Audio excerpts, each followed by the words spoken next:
What is going on, guys? It is your boy Garage Gaming here. Today we are looking at the Kirov class light cruiser. Now, this is a rather interesting ship in naval speak because, to be quite honest, it's got a pretty interesting background and a rather interesting history. The dev server has already come out by the time of me making this, so rather than looking at the statistics of the ship and how it performs and what its guns do, I would like to instead talk about where the ship comes from. So Kirov was one of the six, it was actually the lead ship of the six Project 26 class cruisers, commonly referred to as the Kirovs. These were the first large ships laid down by the Soviet Union after the Russian Civil War. Now, they hired out the Italian Ansaldo company to help sort of design these ships. They're actually based off the Italian Condottieri class cruiser, the Raimondo Montecalcoli, I think.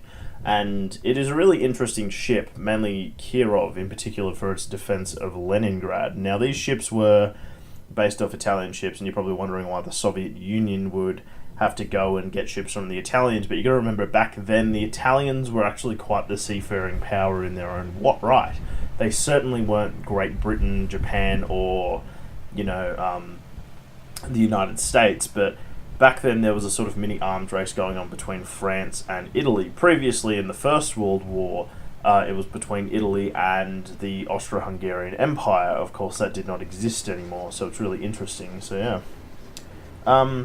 Kirovs are approximately 191 meters long, so fairly long for the time. They go at a reasonable 35.94 knots, which is actually quite fast if you think about it.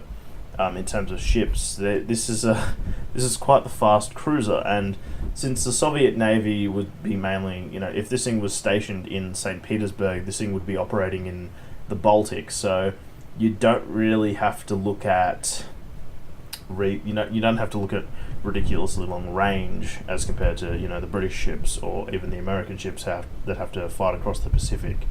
We all know the armament on these ships, so they could carry three 180mm guns three 180mm guns per turret, 3 turrets in total.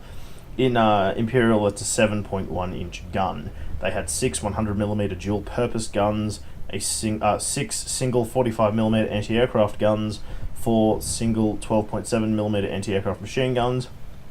The ship also has 2 triple torpedo tubes, 21 inches.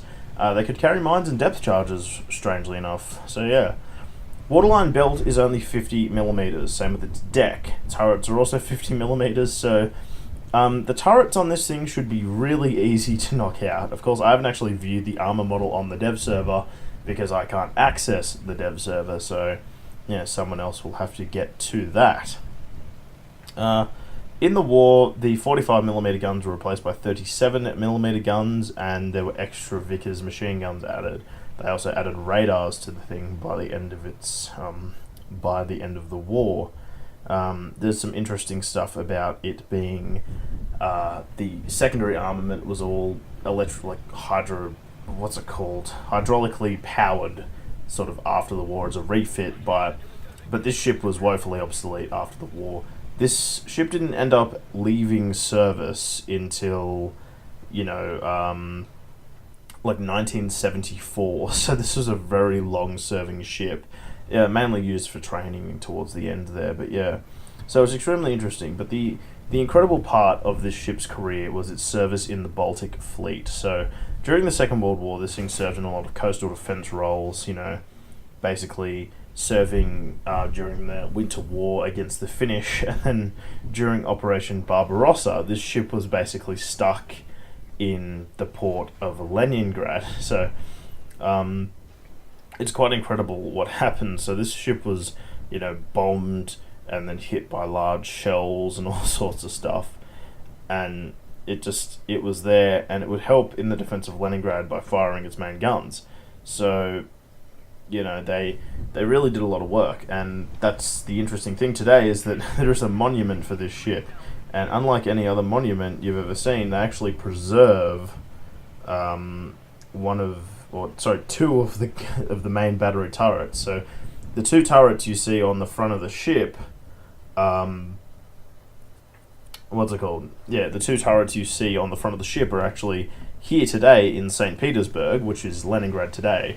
as monuments. So yeah, these things really did put a lot of work in during the Second World War, and it would be interesting to see if any other Kirovs were added, or someone else going in more in depth into the history of these ships. I can only go over it briefly because I'm a bit strapped for time. So yeah.